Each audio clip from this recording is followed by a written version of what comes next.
ಒಂದು ಚಿನ್ನದ ನಾಣ್ಯ ತಗೊಳ್ಳಿ, ಅದನ್ನ ನೀರಿಗೆ ಹಾಕಿ ಮತ್ತೆ ತಗೊಳ್ಳಿ, ಅದನ್ನ ಮತ್ತೆ ಮಣ್ಣಿಗೆ ಹಾಕಿ ಮತ್ತೆ ತಗೊಳ್ಳಿ, ಕೆಸರಿಗೆ ಹಾಕಿ ಮತ್ತೆ ತಗೊಂಡು ಅದನ್ನ ಸುತ್ತಿಗೆಯಿಂದ ಹೊಡೀರಿ.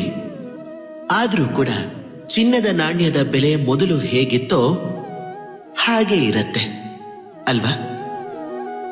ಇದು ಪ್ರಪಂಚದ ಪ್ರತಿಯೊಂದು ಜೀವಿಗೂ ಹಾಗೆ ಪ್ರತಿಯೊಬ್ಬ ಮನುಷ್ಯನಿಗೂ ಒಂದು ಉದಾಹರಣೆ ಇದ್ದ ಹಾಗೆ. ಕೆಲವು ಸಲ ಜೀವನದಲ್ಲಿ ಸಫಲತೆಯ ಜಾಗದಲ್ಲಿ ನಮಗೆ ವಿಫಲತೆ ಸಿಗತ್ತೆ. ನಾವು ಅನ್ಕೊಂಡಷ್ಟು ಒಳ್ಳೆ ಕೆಲಸಗಳನ್ನ ನಾವು ಮಾಡೋಕ್ಕಾಗೋದಿಲ್ಲ.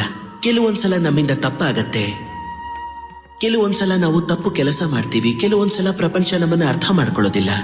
ಅದರ ಪರಿಣಾಮವಾಗಿ ಪ್ರಪಂಚ ನಮ್ಮನ್ನ ತೆಗಳತ್ತೆ, ನಮ್ಮನ್ನ ಉಪೇಕ್ಷಿಸತ್ತೆ, ನಮ್ಮ ಬಗ್ಗೆ ಕಟು ಮಾತುಗಳನ್ನ ಆಡತ್ತೆ. ಕೆಲವೊಂದ್ಸಲ ಮುಖದ ಮೇಲೆ, ಕೆಲವೊಂದ್ಸಲ ಬೆನ್ನ ಹಿಂದೆ.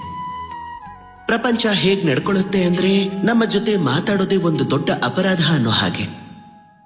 ಹಾಗಿದ್ದಾಗ ನಾವೇನ್ ಮಾಡ್ಬೇಕು? ಮನಸ್ಸನ್ನ ಶಾಂತವಾಗಿಟ್ಕೋಬೇಕು. ಎಷ್ಟೋ ಸಲ ಇಂತಹ ಸಮಯದಲ್ಲಿ ಮನುಷ್ಯ ಏನ್ ಯೋಚಿಸ್ತಾನೆ ಅಂದ್ರೆ ಜೀವನದಲ್ಲಿ ಅವನಿಗೆ ಯಾವ ಬೆಲೆನೂ ಇಲ್ಲ ಅಂತ. ಅವನಿಗೇನನ್ಸುತ್ತೆ ಅಂದ್ರೆ ಈ ಪ್ರಪಂಚದಲ್ಲಿ ತಾನು ಭಾರವಾಗಿ ಬದುಕ್ತಿದ್ದಾನೆ ಅಂತ. ತನ್ನನ್ನ ತಾನೇ ದ್ವೇಷಿಸೋಕ್ ಶುರು ಮಾಡ್ತಾನೆ. ಅವನಿಗನ್ಸುತ್ತೆ ತನ್ನ ಜೀವನ ಶೂನ್ಯ ಅಂತ. ಆದ್ರೆ ಅದು ಹಾಗಲ್ಲ.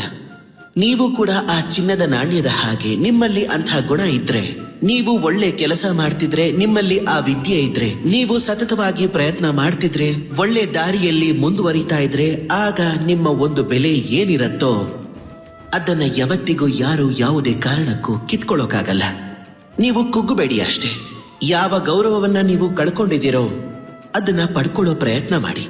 ಅದಕ್ಕೆ ಏನ್ ಮಾಡಬೇಕು, ಯಾವ ಹಣವನ್ನ ಕಳ್ಕೊಂಡಿದ್ದೀನೋ ಅದನ್ನ ಹೇಗ್ ಪಡ್ಕೊಳ್ಳೋದು, ಅದಕ್ಕೋಸ್ಕರ ಏನ್ ಮಾಡಬೇಕು ಅಂತ ಶಾಂತ ಮನಸ್ಸಿನಿಂದ ಯೋಚನೆ ಮಾಡಿ ನಿರ್ಧಾರ ತಗೊಳ್ಳಿ. ಹಾಗೆ ಮುಂದುವರಿತಾ ಇರಿ.